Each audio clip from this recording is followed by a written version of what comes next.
I am glad to present Small Nude from 1946 by Gustl Stark. Abstract figurativity. During the war, Gustl Stark suffered a particularly severe blow for an artist. He lost his right arm. Nevertheless, he continued to devote himself to art, and the painting, created in 1946, immediately after the end of the Nazi reign of terror, testifies to the dawn of a new era.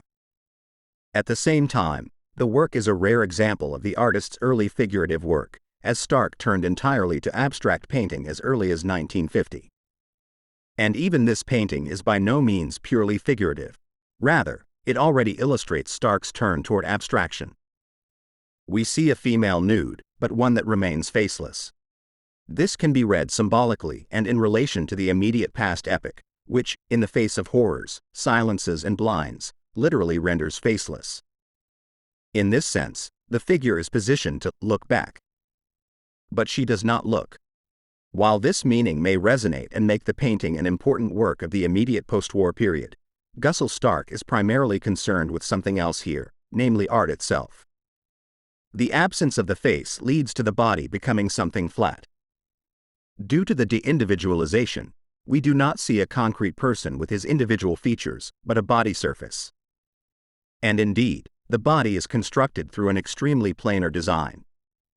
Even the contour lines that form the corporeality have a planar rather than a linear character, especially where they merge into shadow zones of almost the same color. And the surfaces themselves are not modeled. The incarnate parts do not show any plastic gradations. The corporeality is completely withdrawn into the plane, which is also true for the hair. In addition, there is no uniform background against which the figure could appear. Rather, the area next to the hair is kept bluish, creating a succession of earth-toned colored areas, which again binds the figure to the surface. Last but not least, the flatness is also forced by the painting technique. Gustl Stark paints directly, a la prima, onto the coarse canvas, whereby the structure of the painting support remains visible in the picture, and in places, around the hair, for example, the canvas itself can be seen. This structural all-over lends the picture a certain flatness. Gustl Stark thus uses the very motif that stands for the corporeality of art par excellence, the female nude, to transform the spatiality of the traditional picture into a flatness characteristic of modern art. And yet, a strong impression of corporeality is created, without being produced by a painterly modeling of the body. The oscillation between flatness and corporeality creates the intense tension of this groundbreaking painting.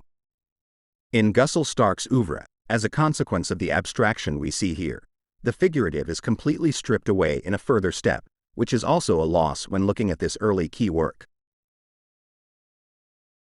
Thank you for your attention. I hope I have been able to show you the qualities of this work of art.